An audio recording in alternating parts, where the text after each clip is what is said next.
Es una pregunta difícil la que me hace la vida, semejante tema a las 2 de la tarde, después de comer. Dicen que para encontrar el sentido hay que ponerse una meta a la cual uno tiene que llegar. La meta que me pongo en esta hora es que se duerma nada más que el 10%. Si se duerme menos del 10%, me voy a sentir agraciado. Y bueno, para no cambiar la rutina, vamos a comenzar citándolo a mi amigo Carlos Díaz. Carlos Díaz tiene mucho saber, pero además es muy listo. No le crean todo lo que dice. Él está escuchando lo que uno dice y después habla sobre lo que uno dice. Entonces, cuando uno trae una preparación, trae lo que uno quiere, pero no lo que quieren ustedes. Me parece que en un congreso de psicología, en una charla de psicología, hay 2 temas que no pueden fallar. Cecilia en su presentación habló del humor, como algo fundamental, el humor. Y yo creo que no puede haber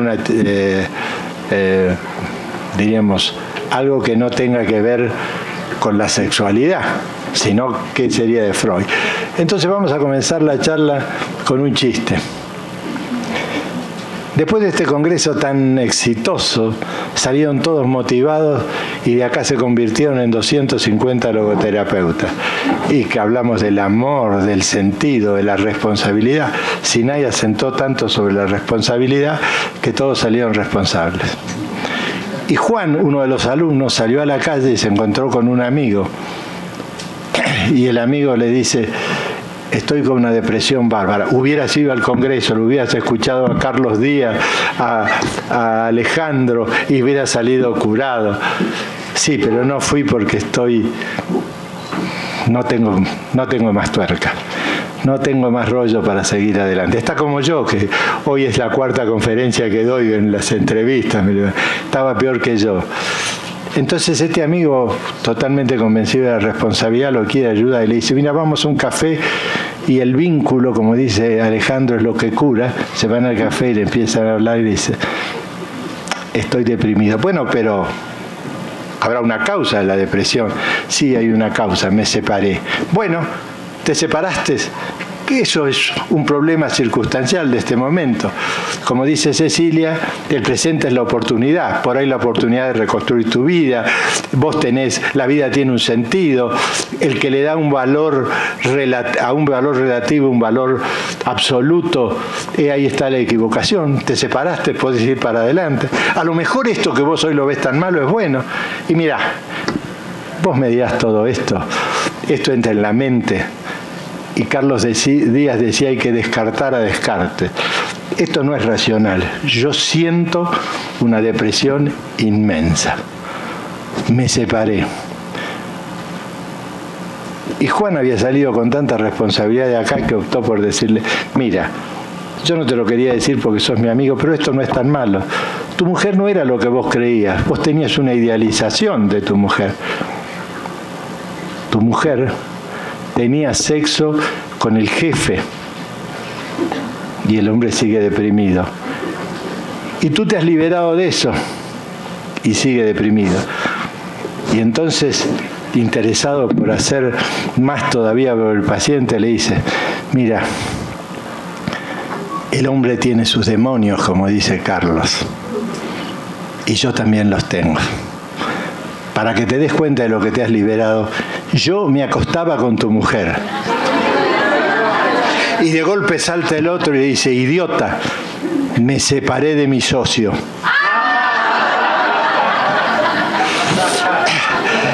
Esto me parece que es...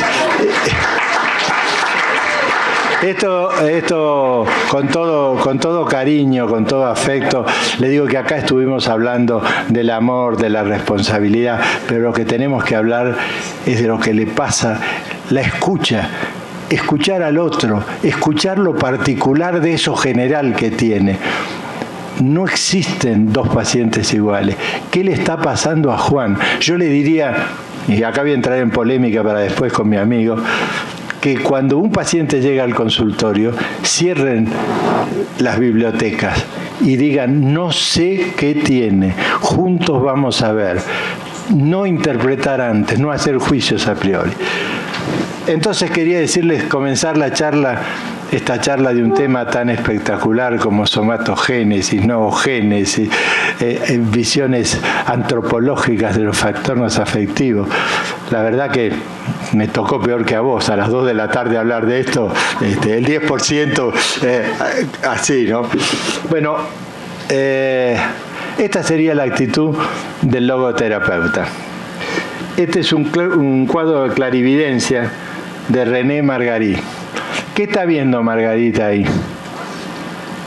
¿Qué está pintando? Vamos, ayúdenme para que me despierte. Un huevo. Un huevo.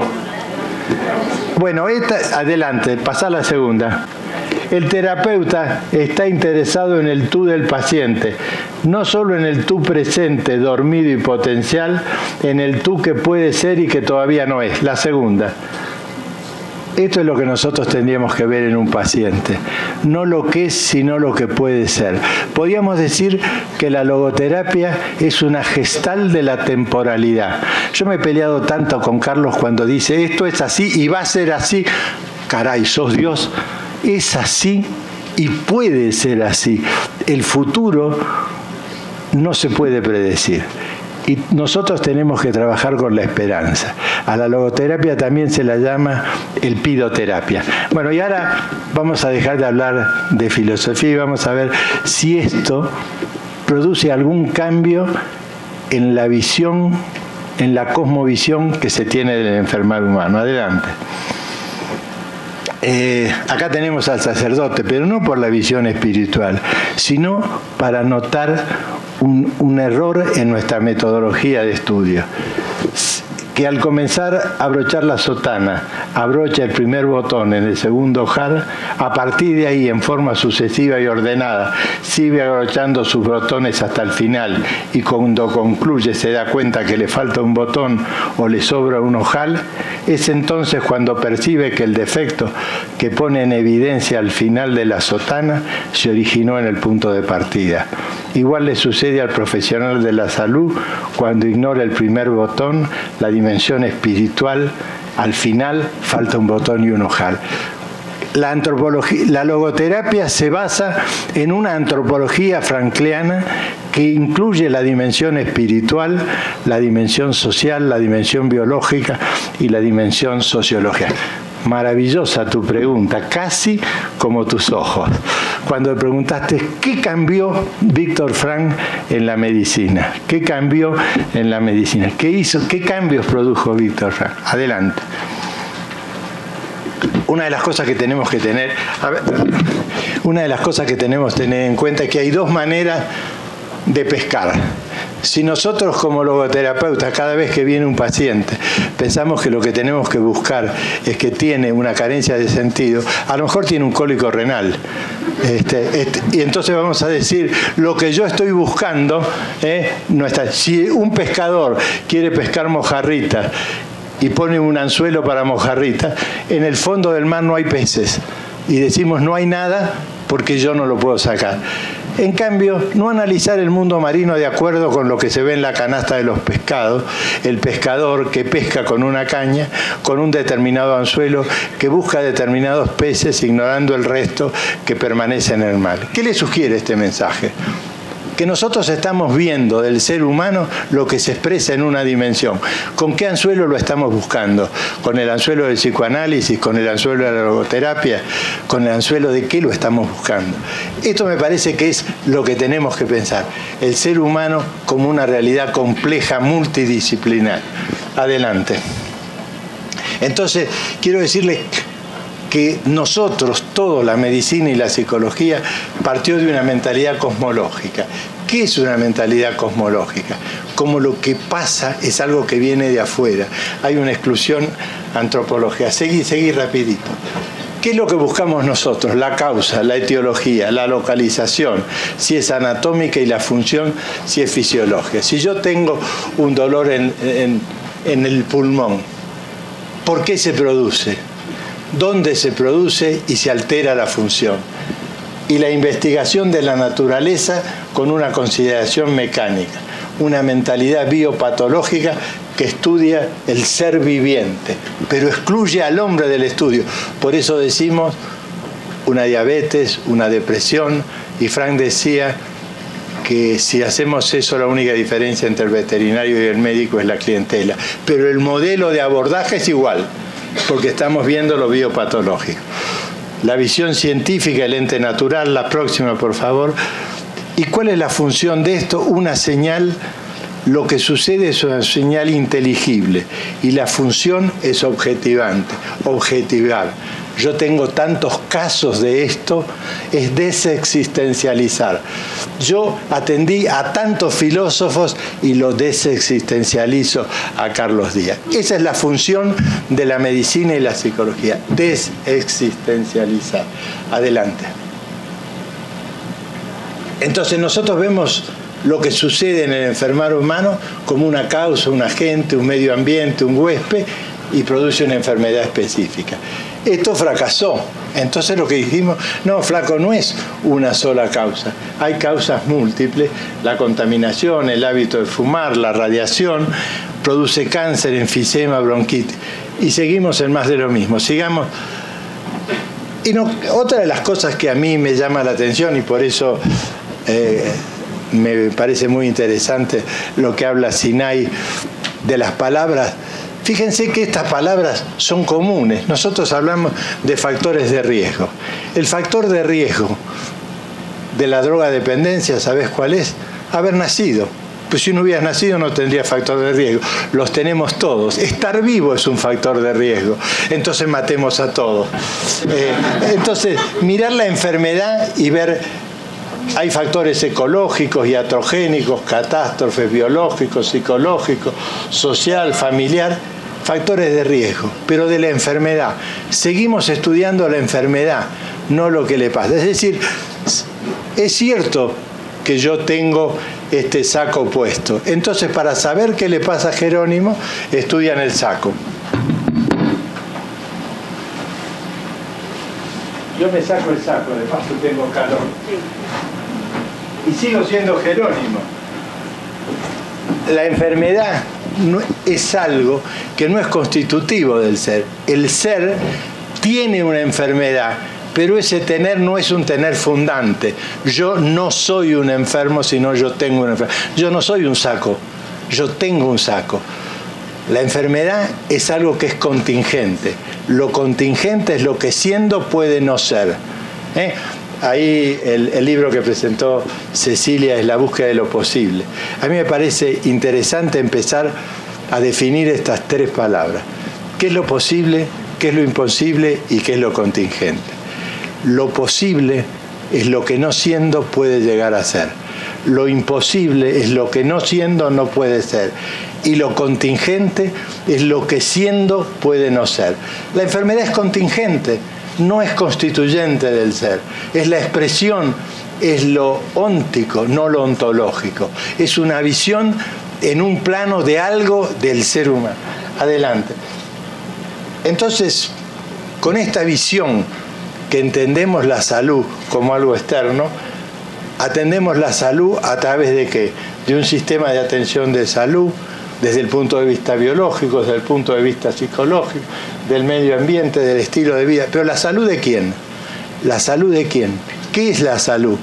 Por eso sería bueno, si tenemos tiempo, hablar de lo que es salutogénesis. ¿Qué es salud?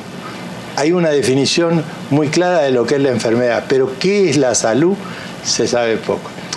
No tenemos mucho tiempo, sino les diría, en la historia de la medicina y la psicología, ¿por qué estudiamos la enfermedad y no la salud? Tanto Hipócrates, el padre de la medicina, como Freud, no estudiaron al ser humano sano, sino la enfermedad. Y a partir de la enfermedad se la aplicaron al hombre. Entonces, ya hay un cambio. No tenemos tiempo de todo, gracias a Dios, porque así a lo mejor, si falta tiempo, me invitan otra vez y dicen que la tercera es la vencida. A lo mejor en la tercera me sale bien. Adelante. Entonces, a mí me gustaría hablar de un sistema terapéutico integrado de acercamiento y comprensión del modo humano de vivir y el modo de enfermar desarrollado por Viktor Frankl, que es lo biológico, lo psicológico, lo sociológico y lo espiritual. No se puede entender o elaborar una idea sin relación con otras ideas. Lo que nosotros estudiamos es un campo de problemas. A ver si me acuerdo la teoría que tienen en Portugal para las enfermeras, que es la competencia integral para ayudar al otro. Ese es el término que les enseña, competencia. Competencia de habilidad, no de competir con el otro. Incondicional, porque para ayudar al otro no tiene que haber condiciones. Tendríamos que recordar de vez en cuando el juramento hipocrático. Por eso te decía que no solo justicia tiene que haber en medicina, sino tiene que haber solidaridad. Es incondicional la disposición de ayudar al otro.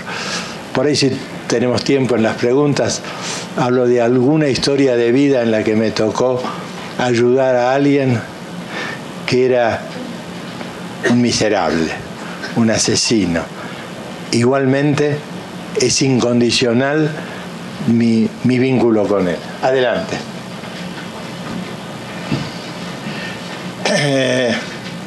Esto es lo que a mí me parece importante traerlos ahí, que la logoterapia es una sabiduría que integra la ciencia frente a las ciencias que ignoran la sabiduría y sabios que rechazan la ciencia. Nosotros no rechazamos ni la psicoterapia, no rechazamos la medicina, no rechazamos la sociología, las integramos. La tecnología no la rechazamos. En Japón, yo tengo una relación cercana con Nagata, que hace lo que se llama la medicina comprensiva. Él es médico clínico, a vos te va a servir esto que preguntaba, e integra la tecnología japonesa, mucho mejor que la que tenemos nosotros, la logoterapia y lo cultural, los mitos de Japón. Y él trabaja con la salutogénesis. Es no descriptiva, sino comprender. No entender la enfermedad, sino comprender qué le pasa a ese ser humano que tiene padecimientos biológicos, psicológicos, sociales y espirituales. Esto me parece que... Y otra de las cosas que me gustaría rescatar es que redescubre la fe desde la vida misma. Es a partir de la vida. Bueno, siempre recuerdo esta anécdota de Viktor Frankl, que yo un día le pregunté, profesor, ¿cómo puede ser usted tan optimista con todo lo que le pasó? Alguna vez algún amigo que estaba con una preocupación, yo le apliqué más o menos esta teoría, ¿no? Y me dijo, Jerónimo, no te comprendo. ¿Cómo no voy a ser optimista? Yo todas las mañanas me levanto y rezo los salmos, dando gracias a Dios. Si había 30 prisioneros en el campo de concentración y 29 se morían y yo no me moría, ¿por qué no a mí? ¿Cómo no voy a ser optimista? ¿Cómo no voy a dar gracias a Dios? Y yo le digo a todos ustedes, ¿por qué? ¿Cómo no pueden dar gracias a Dios con lo que tienen? ¿Por qué? Porque nosotros culturalmente en Occidente, desde la religión, desde la enfermedad, definimos lo que es por lo que falta. Decimos, este es un cardíaco, porque le funciona mal el corazón, no porque tiene buen corazón. Definimos lo que es por lo que le falta. Y sería un absurdo decir que un elefante es elefante porque le faltan alas, pero en cambio nosotros definimos lo que es por lo que le falta. Y estamos viendo constantemente qué es lo que nos falta y no qué es lo que tenemos y que podemos hacer crecer esa potencialidad. Todos nosotros somos seres en potencia, no hemos desarrollado todas nuestras posibilidades. Todos nosotros somos inmaduros, no solo yo que soy un inmaduro congénito. La otra vez vino una paciente a mi consultorio y me dijo, estoy muy preocupada porque mi hijo es inmaduro. Y yo le dije, igual que yo, porque después de maduro viene podrido. La espiritualidad no es un saber en menos, es un saber en más. La espiritualidad es un realismo sobre la realidad. La realidad es algo más de lo que veo. Es eso, el afecto, el cariño, el amor.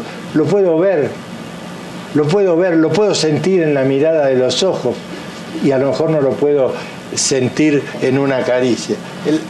La conciencia de los propios límites, humildad. Ningún terapeuta, logoterapeuta, puede ser logoterapeuta si no tiene humildad, si no puede decir no sé. Y esto es algo fundamental. Si tuviéramos tiempo me gustaría tener una sesión de una semana para charlar de esto. Tenemos que educarnos para el saber, pero tenemos que educarnos para el no saber también. Es importante no saber. Cuando yo no sé, no es que no pueda hacer nada, no puedo hacer todo, te puedo acompañar. Muchas veces le tenemos que mostrar al paciente que no tenemos todo, pero que lo vamos a acompañar. Me da un poco de vergüenza decir esto, a ver si me critican, pero curar, cuando a mí me dicen curar, yo digo, ¿en qué idioma me lo dicen? ¿Esto tiene cura o no? En latín, cura es restitut ad integrum. Nada se puede restituir a integridad. En alemán es sorge, cuidar. Yo sí puedo cuidar, aunque no pueda solucionar. Bueno, hoy en la actualidad se habla de cuidados paliativos. Yo no sé si estoy exagerando, pero esto también surge de la visión de la antropología frankliana. La posibilidad de que la vida es vida hasta que deja de serlo. Conciencia de los propios límites, humildad, superación de posturas excluyentes y reduccionistas. Yo no tengo que excluir nada. Yo muchas veces le digo a mis pacientes, si con agua va mejorando, sígale dando. Sí, con agua. No tengo que excluir. Yo no puedo pensar, yo no sé nada de acupuntura, pero yo no puedo pensar que en la acupuntura no haya algo de verdad. Yo no puedo pensar que en Lacan no haya algo de verdad. Yo no entiendo nada de Lacan, pero es mi límite. Puede ser que haya algo. Si uno ve que eso va funcionando, que a él funciona, ¿por qué no poder abrirse a la realidad? ¿Por qué no poder decir humildemente, no comprendo, ya comprenderé, esto tiene un sentido? ¿Por qué no nos podemos convertir en gerundio existencial? No comprendo. Mi historia personal es la primera vez que lo escuché a Carlos, entendí el 10%. Ahora llego al 35% y creo que antes de morirme llegaré al 50%. Pero bueno, esto ser siendo para llegar a ser. Y otra de las cosas que me parece importante es la articulación e integración. No somos compartimentos estancos. No tengo que saber lo biológico y lo psicológico, sino tengo que poder integrar adelante. Entonces, a mí me parece que para localizarlos en esto, no demasiado, tenemos que tener una idea de hombre, biopsicoespiritual, dual, fáctico y facultativo. ¿Qué quiere decir dual? Que no solo es tridimensional, sino que hay algo que no depende de nosotros y algo que depende de nosotros. Una idea de mundo. ¿Qué es el mundo? Es el espacio cultural en el cual el hombre, junto a los demás, intenta realizar la propia existencia, creando una comunidad más humana, en la que hay lugar para el ser humano, para el arte, para la religión, para la reflexión filosófica, la solidaridad, la participación, el dolor. ¿Y qué es el mundo? No hay hombre sin mundo ni mundo sin hombre. Adelante. Idea de enfermedad. La enfermedad es un desarrollo de la conciencia producido por un proceso corporal. Cuando notamos que nuestro cuerpo no funciona, nuestra conciencia toma dimensión de eso que somos, seres vulnerables, limitados. Y una idea de salud, la salud no es la ausencia de enfermedad. La salud es el desarrollo del ser en su potencia y sentido. Es saludable que yo vaya desarrollando mi potencia y sentido. Estoy seguro que muchos de ustedes criticarán esa definición y dirán, Jerónimo, dijiste que ibas a hablar de cosas terrenales, concretas, y venís con una definición filosófica. Nada de eso. Esto no tiene nada de filosofía. Un hepatocito es sano si llega a cumplir la función para la cual fue creado. El enfermar humano es una experiencia existencial que conmueve al ser humano en su totalidad y se recrea a cada instante. Es un problema humano. Adelante. Una idea de disciplina tras disciplina que recibe de otras disciplinas saberes y propone sus saberes y los articula, constituye nuevos saberes, una idea de finalidad, la búsqueda de sentido y una ecología. La ecodulia también tiene que ver con un aprendizaje, no solo las ideas, hay una ecología de las ideas.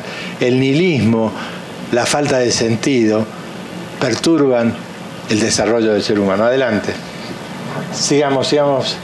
Entonces yo diría que en todo enfermar humano hay algo que es fáctico y algo que es facultativo. La participación de lo somático, lo familiar, lo educacional y social está presente en el enfermar humano. Hay un factor condicionado, que es la estructura, un factor desencadenante, que es el suceso, que produce un acontecimiento en nosotros, y como expresión, el síntoma. Pero además de eso, que es lo fáctico, existe lo existencial. La presencia del humano en el ser humano está en la persona, su respuesta, su cosmovisión, sus valores, su búsqueda de sentido, su motivación y el proyecto de vida. Esto está dado, no lo puedo modificar. Esto lo va construyendo el ser humano a partir de las respuestas que da en cada momento. Sigamos. Entonces, lo biológico es el genoma, la genética, es lo heredado. Nos viene dado. No hay decisión ni aprendizaje. Tendencias, síntomas, rasgos. La neuroplasticidad puede producir algunas modificaciones. Esto sería el área física. El que sigue. Esto sería lo psicológico. Lo psicológico tiene que ver el ambioma. Por eso la intervención de Alejandro sirve. Trabaja sobre el ambiente, sobre la familia. Y esto va generando lo que se llama la epigenética. El ser humano no solo tiene lo genético, lo biológico, sino lo familiar y lo cultural también tienen que ver con esa formación. Y es lo aprendido. Adelante. Y lo espiritual, la persona, la existencia, la conciencia y lo decidido, es en lo que solo nosotros hemos intervenido para elección, aunque haya influencias externas. Es lo decidido. Lo decidido no está condicionado solo por el exterior, sino por la respuesta que nosotros damos frente a lo que nos está pasando. Esto que dice Frank hoy es lo que origina la idea de resiliencia que hoy se pone de moda, que es la capacidad de responder. ¿Desde dónde? Desde la dimensión espiritual. Las decisiones, las opciones de vida, esto pertenece al área existencial. Adelante. El gerundio como tarea existencial. A mí me parece que esto es importante que nosotros tengamos en cuenta. Yo quisiera, me decía, que por qué no me cambio el nombre de Jerónimo en gerundio. Ya me lo cambiaron. En uno de los cursos que dimos en España, vinieron los alumnos y al terminar el curso me regalaron una tarjeta. Y yo soy muy distraído, creo que leí Jerónimo Acevedo y les llevo a guardar. Y me dice, ¿pero por qué no lee a ver cómo si está bien escrito? Y decía, don Gerundio Acevedo, arquitecto especialista en reciclaje. Y entonces a partir de ahí aumenté mi visita y cobro un poco más, porque tengo 2 títulos. El gerundio, según la definición del diccionario, es la forma verbal invariable que expresa la acción como ejecutándose en el presente. Por ejemplo, el gerundio de comer es comiendo, de vivir es viviendo, de caminar es caminando. De los que están escuchando, escuchando. Los que no escuchan no están en gerundio. Los que están caminando, están caminando. La salud es estar en gerundio, caminando, no estar parado en una situación. Fíjense que la enfermedad es estar parado, no estar caminando. Gerundio, caminando, hablando, comiendo, ¿no? Viviendo lo que se está haciendo. Bueno, me voy a animar porque yo soy un salvaje.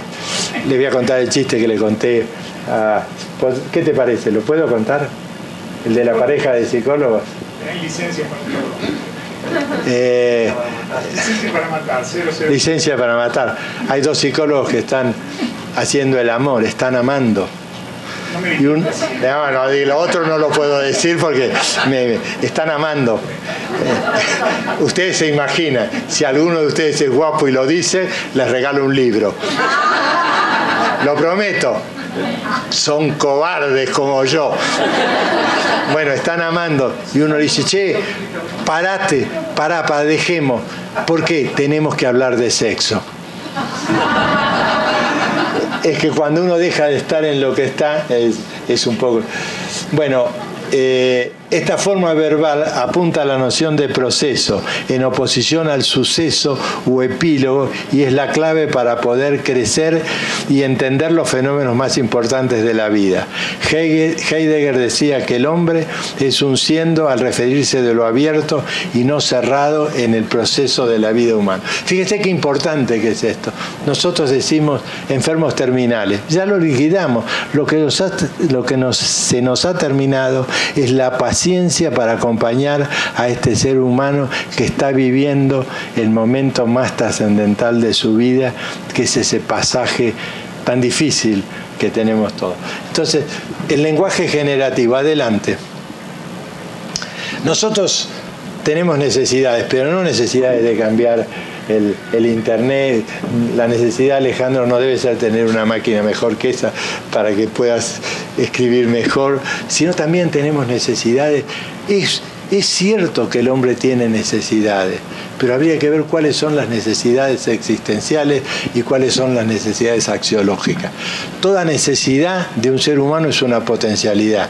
Nosotros no tenemos necesidad de alas porque no podemos volar, pero tenemos necesidad para poder llegar a ser aquello que podemos ser como Carlos.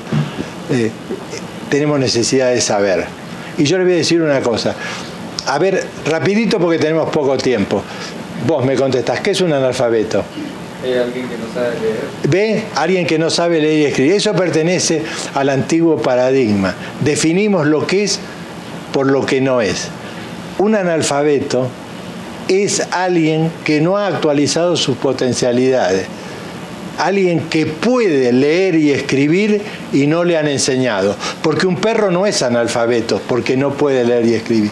Y esto es un cambio epistemológico, porque definir al analfabeto como alguien que puede leer y no le han enseñado, te da una responsabilidad a vos y a mí. Porque ¿por qué sé leer y escribir yo? Porque alguien me enseñó. Y nosotros somos herederos de generaciones pasadas y deudores de generaciones venideras. Yo no aprendí a leer solo, me enseñaron. Cada analfabeto nos está interrogando qué estamos haciendo nosotros, por qué no le enseñamos, y no lo, de la otra manera lo marginamos, de esta manera lo incluimos y nos incluimos. Este cambio de manera de pensar nos ayuda fundamentalmente. Entonces, rápidamente diría que el ser humano tiene necesidades axiológicas y existenciales. Axiológicas de subsistencia, protección, afecto, entendimiento, participación, libertad, creación, identidad. Todo ser humano necesita subsistencia, necesita protección y necesita ser, tener, hacer y estar. Hay que dejar esa visión maniquea de ser o tener. Yo necesito ser, tener, hacer y estar, porque si no tengo... También es cierto que uno necesita poder, porque si yo no puedo comer, no puedo hacer el amor, no puedo vivir. Tengo necesidades axiológicas que esas sí tengo que satisfacer. No las necesidades que me impone la sociedad de consumo, que me convierte en un poseedor poseído.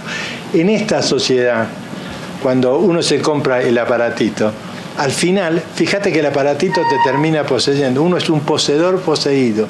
Uno quiere comprar un coche, compra el coche y el coche lo posee. Si vos utilizás el coche como un medio, no hay ningún problema.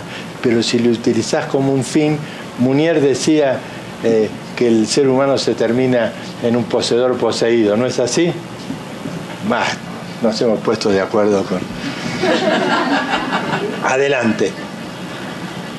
Buscando el sentido de la vida como un gerundio asistencial. Así como el estetoscopio en medicina sirve para ocultar el corazón, la logoterapia sería el instrumento, el equivalente del estetoscopio para ver la angustia existencial. Porque es bueno que exista el estetoscopio, pero que también exista pero nada más que como instrumento, no como fin. Los logoterapeutas no somos todólogos, no resolvemos todo. Tampoco yo soy logoterapeuta, utilizo la logoterapia, no soy médico, soy persona que ejerzo la medicina. La amistad se aprende con los amigos. Nuestras raíces no están en el viento, sino en la realidad que experimentamos. No conocemos a Dios para amar, sino que amar es una condición necesaria para barruntar quién es Dios. Esto me parece que es importante. Un vector a los valores, la bioética. La ética de la vida es el otro.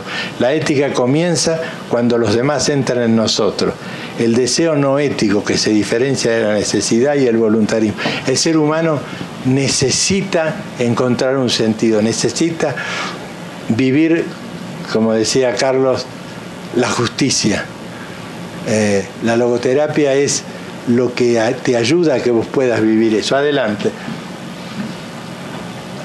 Bueno, esto ya lo explicó muy bien María Ángeles los otros días, que hay problemas, enigmas y misterios. Pero eso lo seguimos porque ya lo explicó María Ángeles. Adelante. Bueno, acá es lo que me había pedido Sergio, que sería una descripción. Adelante. Hipótesis integrativa antropológica de los trastornos afectivos. Qué nombre complicado, ¿eh? Adelante. Esto es lo que le sucede a este pobre hombre, este Cristo que tiene la herencia, pérdidas tempranas, género, cultura, red social, familia, medio ambiente, facto, paremos ahí. Todo esto va formando en Juan pobre este temperamento afectivo. De esto él no tiene nada que ver. De esto él no es libre. Todo esto influye, tiene que ver. Hay alguien que tiene que ocuparse de las pérdidas tempranas para disminuir la influencia de las pérdidas tempranas, la herencia, la cultura, la red, lo fáctico. Esto que genera en él una alteración biológica y produce una disfunción límbico-diencefálica. ¿Y cómo se expresa esta disfunción? A través de lo que vos estabas estudiando, los mediadores químicos. Pero esta disfunción límbico-diencefálica, no, la tecnología no va, porque, bueno, ponela toda y la voy explicando. Yo pretendía hacerlo. Esta disfunción límbico-diencefálica es atravesada por la persona, los valores, el sentido, la cosmovisión, que cambian el episodio afectivo y producen una alteración, una visión distinta del suceso. En el interior la experiencia permite que cambiemos y al exterior, pero esto que nos sucede a nosotros a partir de los valores se expresa no por una situación biológica, sino por algo metafísico. Si yo veo atropellar a un chico en la calle, me sube la presión. Y me sube la presión porque siento dolor por ese chico, y me sube la presión porque ese dolor actúa sobre la suprarrenal y produce que el cortisol se aumente. Esta integración sería importante. Pero para despedirme, quiero ponerles un videíto de 5 minutos para que terminen pensando en qué es la logoterapia desde el punto de vista práctico y dicho por un músico. Ladies and gentlemen, please welcome Musical America's Musician of the Year, Ricardo Muti.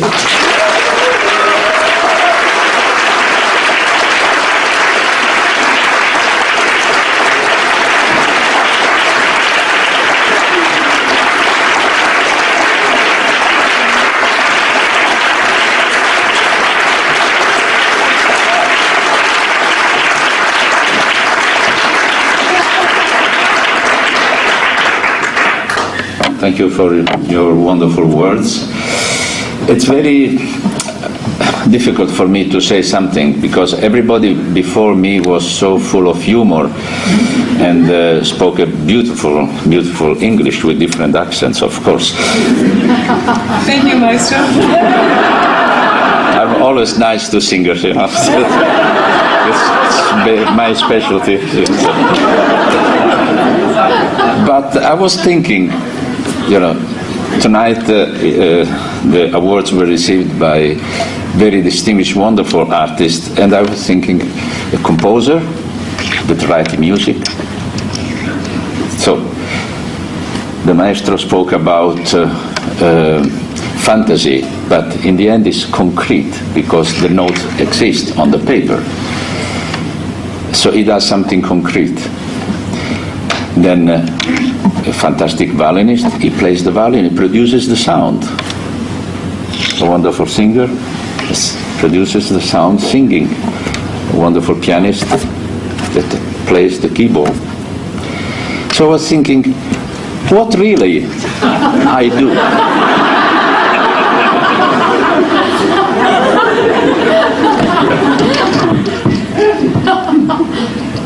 So I was starting to become depressed. Because I've wasted the entire life. So doing that. Then, as I said to Peter Davis, a phrase came to my mind. My teacher, I had great teachers in Italy, great teachers. And my teacher of conducting was Antonino Votto. He was the first assistant of Toscanini in the 20s in La Scala, the golden period of La Scala, and you can find many of his records with Callas, Tebaldi, etc. And he was the teacher of conducting in Milano, in the Conservatorio of Milano. And coming from the Toscanini school, he was very basic, to the point. So when we asked questions about how to do this or how to do that, he always said, why you worry? You don't have to play. Just do this, something will happen.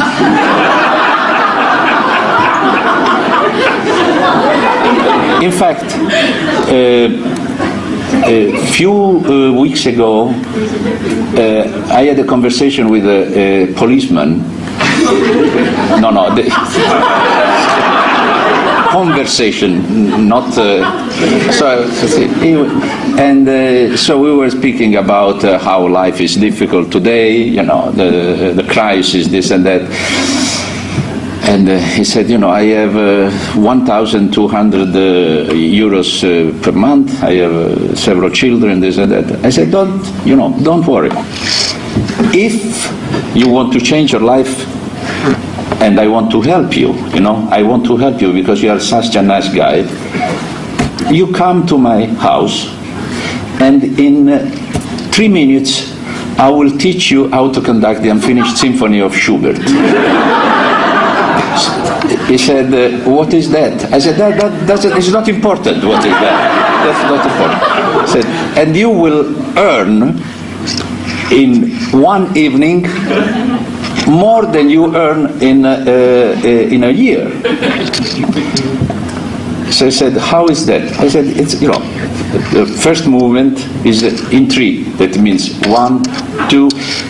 Don't forget to move the arm on the right part of the top. 1, 2, 3. And so you will see, if you do this, they will start.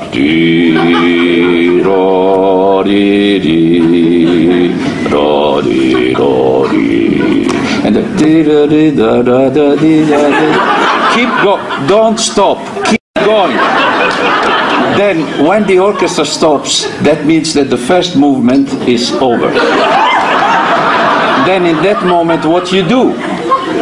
In that moment, you know, the public, you know, sometimes we hear some delicate cough in the intervals, in the pause, you know.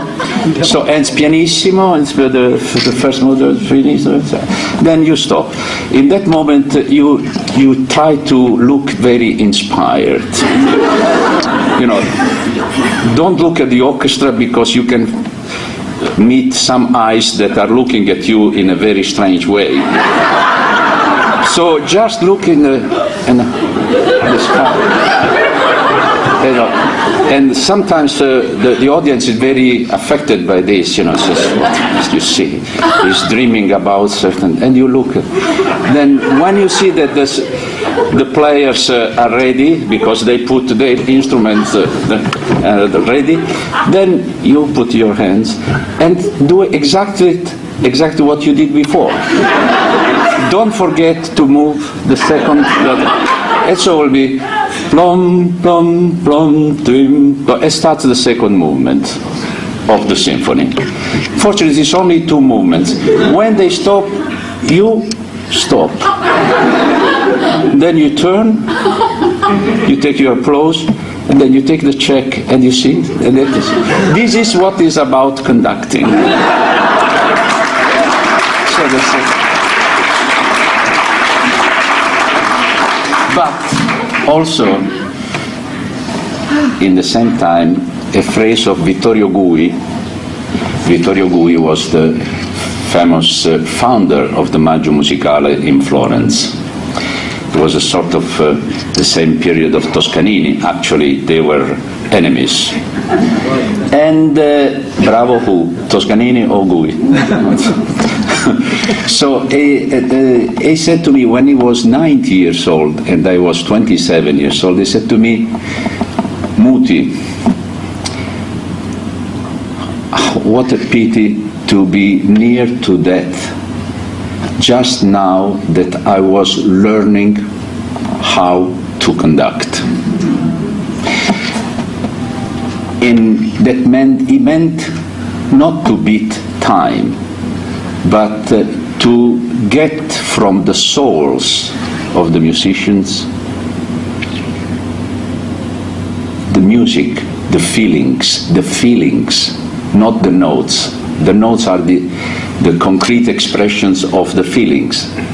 And that is something that makes the conducting the most difficult profession in the world, because we have an idea that has to be expressed through the arms and then has to go through the instruments that are played by the fingers or the mouth of players and go to the public.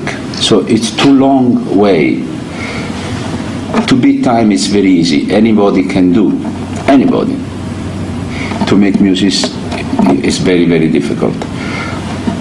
Now everybody is thinking in this room, what you think is, what is your position? Which part?